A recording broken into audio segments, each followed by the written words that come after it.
शिक्षा के मंदिर में फर्जीवाड़ा करने वालों पर ईडी का बड़ा एक्शन देखने को मिला है। फर्जी डिग्री, फर्जी मार्कशीट, फर्जी दस्तावेज बनाने वालों की तोड़ी गई है कमर।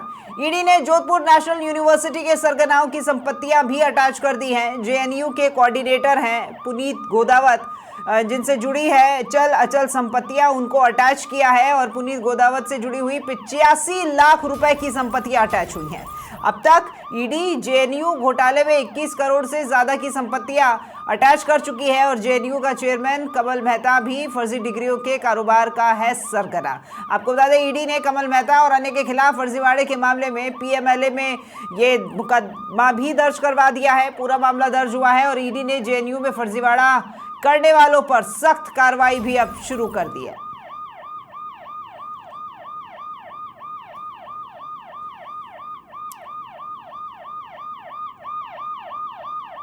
तो शिक्षा के मंदिर में फर्जीवाड़ा करने वालों पर ईडी का बड़ा एक्शन देखने को मिला है। जेएनयू जोधपुर नेशनल यूनिवर्सिटी, जहां पर ईडी का बड़ा एक्शन देखने को मिला है। यहां पर इस यूनिवर्सिटी में फर्जी डिग्री, फर्जी मार्कशीट और फर्जी दस्तावेज बनाने वालों की अब कमर तोड़ दी है ईडी ने। तो ज्यादा जानकारी लेते हैं, वरिष्ठ संवाददाता राकेश शर्मा हमारे साथ फोन लाइन पर जुड़े हुए हैं। राकेश जी, जोधपुर नेशनल यूनिवर्सिटी यानी शिक्षा का मंदिर है, लोग शिक्षा प्राप्त करने जाते हैं, लेकिन यहाँ पर फर्जीवाड़े हुए हैं और ईडी की सख्त कार्रवाई हुई है।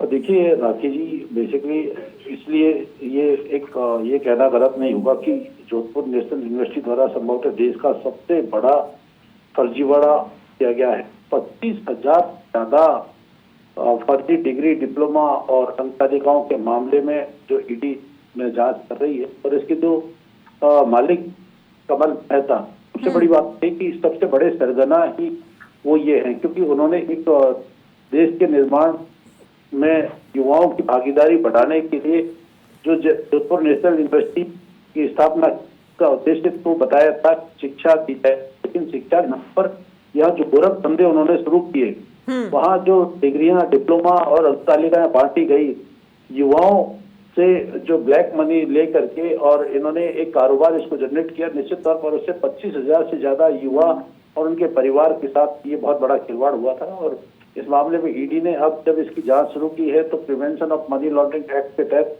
कमल मेहता और ये दूसरे जो लोग हैं उनके खिलाफ कार्रवाई भी जारी है। फिलहाल ईडी ने जो पुनीत गोदावत है, जो कि कोऑर्डिनेटर है इस यूनिवर्सिटी का, उसकी संपत्तियों को अटैच किया है और ये लगभग 85 लाख रुपए की संपत्तियां हैं पुनीत गोदावत की। इसके अलावा जो कमल मेहता है उसके बेटे की भी बहुत सारी ऐसी संपत्तियां हैं जिन पर ईडी आगे कार्रवाई कर सकती है। केतन मेहता, जो कि एक रेज पावर इंफ्रा नाम से सोलर कंपनी के मालिक हैं।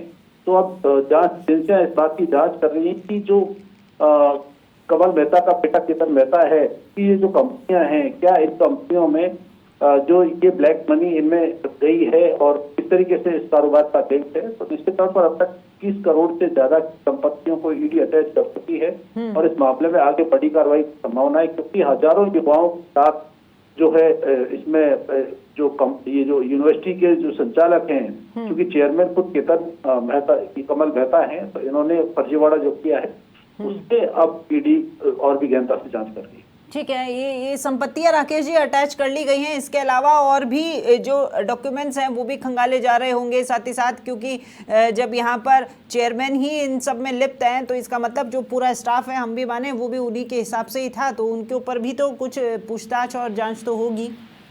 बिल्कुल, देखिए राखी, पूरा एक नेक्सस बना हुआ था। ये जो कमल मेहता चेयरमैन है जेएनयू के, इनके ये डिस्ट्रिक्ट कोऑर्डिनेटर भी थे, इनके कई इंस्टीट्यूट्स के साथ साथ अलग अलग परीक्षा केंद्र और जो दूसरे शिक्षा के केंद्र है वहां पर एक बहुत बड़ा नेटवर्क था। नेटवर्कों के जरिए छात्रों को अपने झांसे में लेते थे और उनको फर्जी डिग्रियां, फर्जी डिप्लोमा और अंकतालिका वगैरह सारा कारोबार इन्होंने बना रखा था। क्योंकि जब ये कारोबार जो फैला था डिग्री बांटने का, पैसे दो डिग्री लो, तो इसके लिए इन्होंने नेटवर्क बनाया था शैक्षणिक संस्थाओं से जुड़े लोगों का। ऐसे लोग जो बाहर से मोटा पैसा लाते थे और उनको डिग्रियों की जरूरत थी, चाहे दूसरे राज्यों के लोग भी थे, इसमें बहुत सारे युवा। तो ये एक राष्ट्रीय नेटवर्क इसने पूरा तैयार कर लिया था। तो अब ईडी पूरे मामले की जांच कर रही है, किसने कितना पैसा लिया, कहाँ से पैसा आया। चूंकि ईडी को इस मामले में prevention of money laundering act की प्रूव हो गया है, तो अब इस मामले में आगे और भी जांच। ठीक है राकेश जी, बहुत शुक्रिया आपका तमाम जानकारी के लिए।